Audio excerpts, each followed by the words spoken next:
great experience. What do you sell here? How do you describe what you sell here?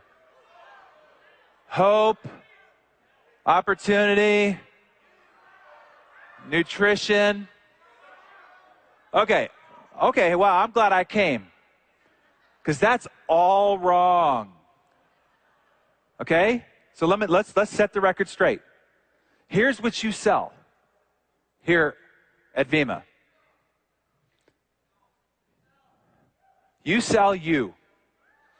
The only thing you're selling is you. When you're talking to people about hope, you're talking to people about opportunity, you're talking to people about being healthy, you're talking to people about an abundant future, whatever it is, the only thing they're doing is looking at you. And they are assessing, consciously and unconsciously, do I want to be like that person? Do I want to come off to the world like that person's coming off to the world to me? You are the billboard. You are the spokesperson. You are the brochure of this company. When you're standing in the grocery aisle and somebody asks you about that can in your hand and you start talking, they are assessing, do I want to be like this person? Do I want to look, walk, talk, come off, and feel, have other people feel like I feel about this person? And if the answer is no, I don't care how great the opportunity, how fantastic the compensation plan, how insanely healthy the product is, you will repel people from you. So you need to know that you are the product you are selling. And whether people join you in your organization or buy your product is 100% dependent upon how you're coming off. So that's landmine number 8, not developing you.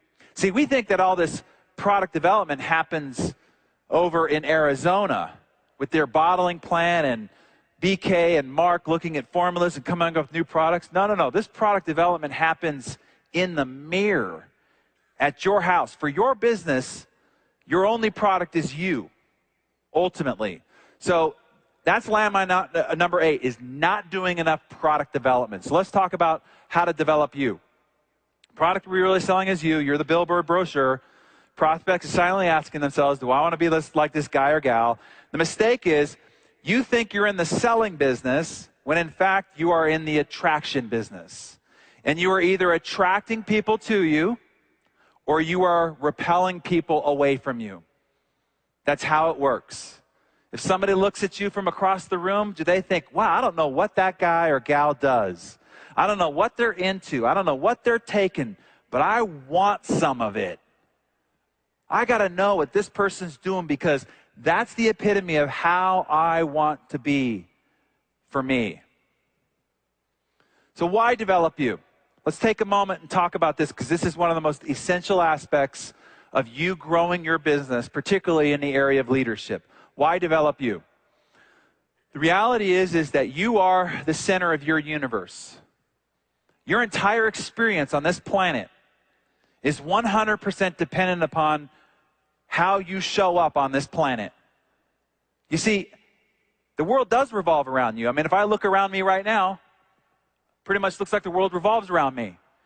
And the world responds and reacts to you. Every environment you enter, every room you enter, every conversation you enter, you are a lightning rod. And people react or act accordingly based on how you cause them to. See, you're a lightning rod of every conversation, of every room that you enter. You start a ripple effect of reaction everywhere you go. So this is the reason why Jim Rohn would said, for things to improve, you have to improve. For things to change, you have to change. For things to get better, you have to get better. Because once you do, you then trigger a totally different chain reaction of reactions to you. You're either attracting or you're pushing people and circumstances away.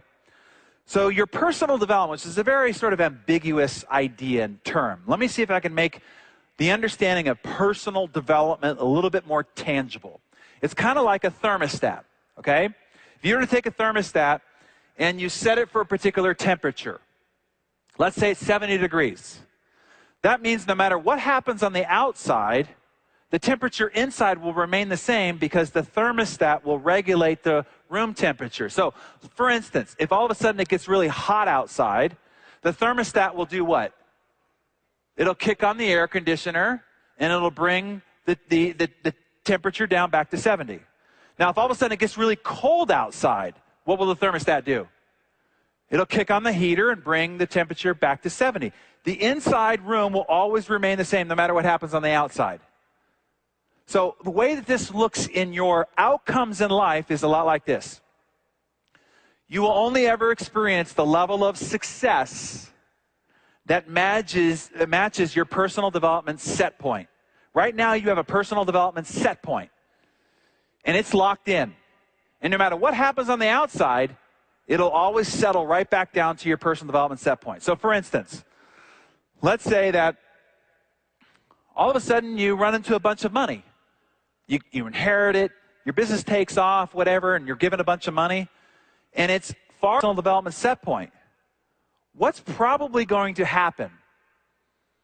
The thermostat's going to kick on the air, and it's going to bring the temperature, your money, right back down to the level of wealth that you're comfortable with. We see it all the time with lottery winners, right? Somebody makes $30,000 a year, is handed $20 million. And in 2, 3, 4 years, what's usually the case? They're broke. How can somebody who makes $30,000 a year get handed $20 million and in 2 to 4 years be broke? You see, what happened was the money was way above their set point. And so unconsciously, the air kicked in. And they did everything they could to get rid of the money.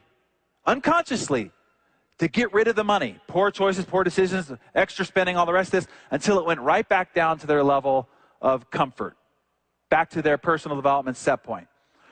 Take health. This is the reason why we have the largest health industry in the history of humanity, but we've never been more fat in the history of humanity as well. Because if you go and lose a bunch of weight, but that weight image is way above your personal development set point, unconsciously air will kick in and you'll find yourself right back to where your personal development set point is locked in. Okay? Take your business right here. You could luck on finding somebody who does really well and your business starts to take off. But I'll tell you, if you don't correct and increase your personal development set point, it'll find its way right back down to match your set point. Okay, so what do you do about this? What do you go, well, my personal development set point must be really low. We know, by the way, exactly where your personal development set point is right now. I know exactly where every single person's personal development set point is. How can I know? I can look at your health, and I can look at your wealth, and I can look at your relationships, and we know exactly where your personal development set point is.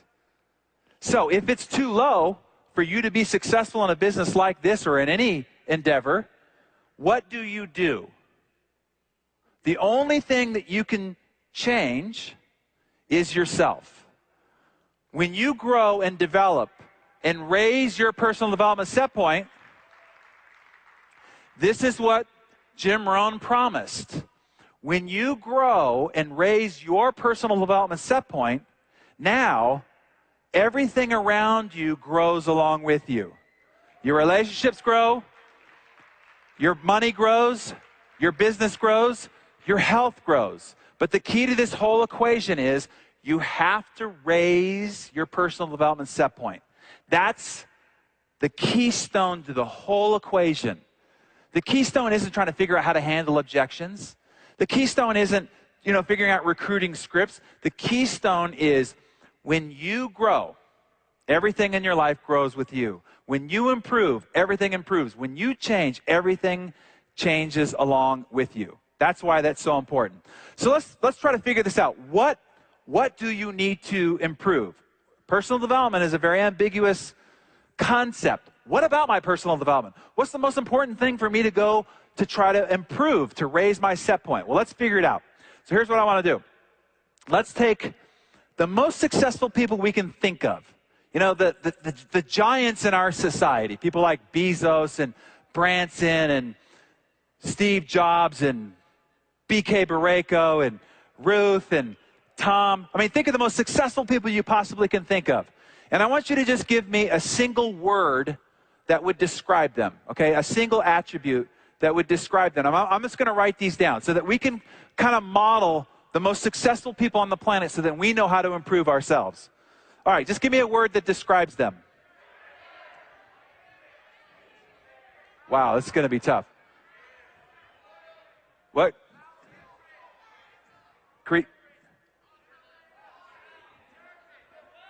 Okay, integrity, passionate, determined, persistent,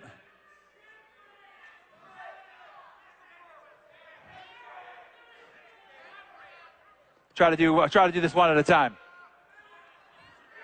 Okay, I heard positive attitude. Huh? Leader. What did you say, ma'am? Harry? Carrie? I don't know. Oh, caring. Shit, sorry. Caring. Got it. All right, what else that I can hear? Different? They're different? Okay. Self-motivated. Genuine.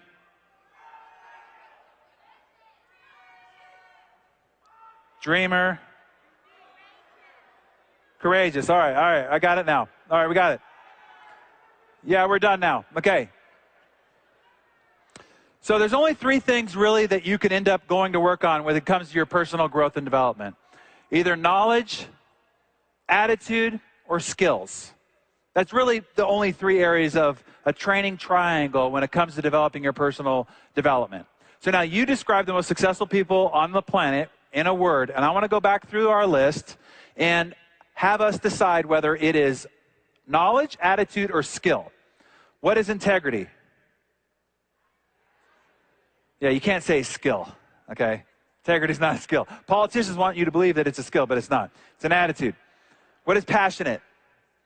Attitude. What is determined? Attitude. What is persistent? Attitude. What is positive? What is a leader? Skill. What is caring? Attitude. What is different? Attitude. What is self-motivated? Attitude. What's genuine? Attitude. What is a dreamer? Courageous. Okay, I think you're starting to see a trend here, right? So out of the ones that you described, we've got 1 for skill, none for knowledge, and 1, 2, 3, 4, 5, 6, 7, 8, 9, 10, 11 for attitude. 11, 1, 0. Now, I'm not saying you can't have knowledge. There wouldn't be any need for this training if you didn't need knowledge. You can't be an idiot, right? Like as Jim Rohn said, what do you have if you take an idiot and you motivate him? Motivated idiot. Nobody wants that in our society, okay? So, yes, you do need to know some stuff. But essentially, when it comes to your ultimate success, it's not going to matter much at all. Your skills, yes, you're going to have to refine and develop some of the most essential skills for you to be a leader, to be a communicator, to become persuasive, to present. But you described that when it really comes down to it, overwhelmingly, what's going to determine your ultimate success is your attitude. So let me talk about how attitude actually affects results. Because I hate in the personal development industry where people are like, attitude is everything, you know. And well, why? Well, why is it everything? And how does it actually produce results? So let me explain exactly the pathway of attitude affecting your results. So here's how it works out. You get in life your results, your rank, your paycheck, the response from your loved ones. You get in life what you create. We're all creative beings. We all come into this experience the same. We all have the ability to create any life we want. So what are you creating then? Ultimately, what you're creating, hello, is what you expect. Expectation manifests into creation. Whatever you expect to happen is what your creative engine goes to making happen, okay? So that's really important. What are you expecting? Well, you're expecting whatever it is that you're thinking about. Whatever you're thinking about is what your expectation is what you're creating, is what you're getting. This is the reason why all the big personal development books focused on this essential component. Think and Grow Rich, The Magic of Thinking Big, The Power of Positive Thinking, As a Man Thinketh. They said, if you can control your thinking, then you can change the course of your life. But have you ever tried to control your thinking? I mean, there's a monkey brain in there. It's crazy. I mean, you can go, okay, I'm going to think positive. You're like, and then it gets away from you, right?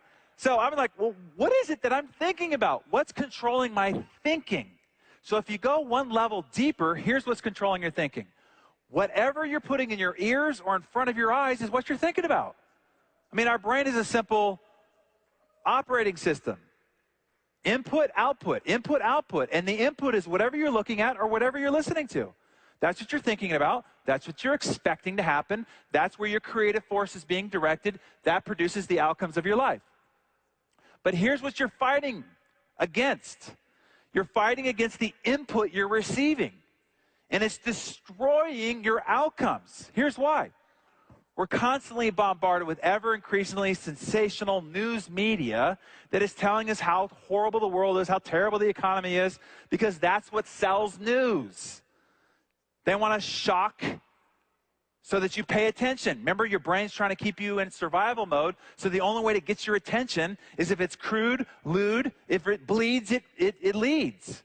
So what the media does is they take the millions of things that happen in the world, and they comb over all of them to try to find the 6 most heinous, ugly, nasty, and perverted things that happen in the world. 6 out of millions. And then they parade that morning, noon, and night so that they can draw your attention, so that they can put a Crest toothpaste commercial in the interstitials of their programming. Okay, and as a result of this, it's what we're thinking about. It's what's driving our expectation. It's running our creative process, and we're producing those outcomes in our life. What controls your attention controls your life. You want to write something down? That's something to write down. What controls your attention controls your life. I remember when I interviewed Mario Andretti, one of the greatest race car drivers in the history of race car driving. I said, if you could boil it down to a single lesson, the most important thing somebody needs to know to become a world-class race car driver, what would it be? He said, don't look at the wall. Yeah, I'm like, really? That's all you got? He's like, it's really important. I said, why? He says, because your car will go in the direction of your eyes. And if you look at the wall, your car will end up on the wall. It's as simple as that. When I was learning to surf in San Diego for the month that I tried, one of the first lessons that the surf instructor said, he says, hey, it's as simple as just point your eyes in the direction you want your board to go and your board will follow. That's what he told me. Now, if you're a tightrope walker, what's the one thing you never do? Why? Because your body will follow your eyes. This is what I'm telling you about life. Your body is following your eyes. Your life is going into the direction that you are looking. Let me say it again. Your life is going in the direction that you're looking. If you're looking at negative, sensational news media, your life is going to go in that direction. If you're looking at ridiculous reality TV shows, your life is going to become a ridiculous reality. You understand? The direction you point your eyes is the direction your life goes. So how do you take back control of your mind? Because we're surrounded by it all the time. I've given you this analogy before, but it's so important to remember, because you're in this dog fight for your attention, for your mind, for your future. Your mind is like an empty glass. It'll hold whatever it is that you put in it. You could put cyanide in it, you could put mother's breast milk in it, and it will hold it all the same. But when you start getting negative, sensational news media, listening to negative friends, gossiping with gossips, or listening to naysayers, or even sometimes the negative conversations of your own mind, your glass ends up becoming dirty. And now you can only see the world through that glass, and it looks dirty and dark and dangerous and fearful. So the only way in which you can clear this out, because you can't pour your mind out, The only thing you can do is to run that glass under a faucet of clean, clear water and flood the glass. And the more you run it under the faucet and flood the glass, the more you run it under, ultimately it will flush out and become a glass of clean, clear water. The same thing with your mind. It's the same thing with your mind. Look, you don't have to go looking for negative, dirty water. It is being poured into your glass unsuspectingly all the time. What you do have to go looking for is a faucet, a source of clean, clear water, constantly flushing your mind so that you can see with clear vision the possibilities of what's possible, of what's hopeful, of what's inspiring. I believe we are living in the times of greatest opportunity in all of human history. There's never been a better economy. There's never been a better time in human history than right now. Because I have that belief, because I keep flooding my mind, I can see the possibilities everywhere. But it requires you taking back control of your mind. We're just going to do this dance every once in a while. To do this, you have to protect it, okay? So turn off all the negative sensation as much as you can. Stay away from it. Avoid it at all costs. And then 2 is you have to feed your mind. You have to go looking for those positive sources of flushing your mind on a regular basis. This requires you to invest in yourself. One of the greatest principles that I was taught by Brian Tracy when I was 18 years old, okay, 18, changed the direction of my life forever. He said, look, there's a 10-10 rule. 10-10 rule is you want to take 10% of all the money you make, set it aside, and tithe it to help other people. That's an ancient tradition, tithing to help other people. And then he says you want to take another 10% and you want to set it aside and you want to use it to help yourself. You want to reinvest it in your personal development. And he set me on a path when I was 18 to take 10% of everything I made and reinvest it in myself. When I was 18, I made $150,000 a year, so I consumed $15,000 worth of personal development. You make $500,000 a year, you make a few million. It gets harder and harder for me to spend 10% every single year on my personal development. But I'm almost like religious about it. I'm almost superstitious. If I don't go and spend this money by December 31st, I won't be continuing to kill it next year like I've done every year since he taught me that. All about leveling up my personal development. 10% to help others, 10% to help yourself. And this is what he promises. For every dollar you invest in your personal development, it'll return $30 to your bottom line over time. Now, that's a 3,000% return. Go look at the stock market. Go look at commodities. Go look at real estate. You're not getting a 3,000% return. The best investment there is ever to make is the investment in yourself, in your personal development. I asked the investment guru, this is Charles Schwab, who democratized personal financial investing. And I asked him, I said, what do you think the best investment is out there? This was his answer. He makes money taking your money and investing it in the stock market. But his answer was, I really think people should make their first investment in themselves. You start with yourself because that's where you're going to have the highest returns ever. I want to encourage you to take on a philosophy of constant investment in your personal development, because when you grow, everything else in life grows along with you. Do you guys have big goals here for yourself? Big goals? Big dreams? Big ambitions? Here's what I want to challenge you with then. Take the size of your goal and make it match the size of the investment you make in your personal growth. You have to grow into your goals. You only accomplish the goals that you've grown into. In order to grow, you've got to invest so that you get on the other side of the achievement. Jim Rohn taught me, he said, don't evaluate something what it costs. Don't say, well, what does it cost? Ask instead, what is it worth? What's the outcome that could be produced if I learn what's inside this tool that can help me with my future? So my last challenge to you in terms of developing yourself personally is this. I want you to undergo an extreme attitudinal makeover. If you want to reach the heights of these successful people we showed as an example, it's going to require you really leveling up your attitude. Baffle, bewilder, become completely unrecognizable to your friends, family, neighbors, high school, college, alumni buddies with your new improved you. Have them say, I don't know what happened.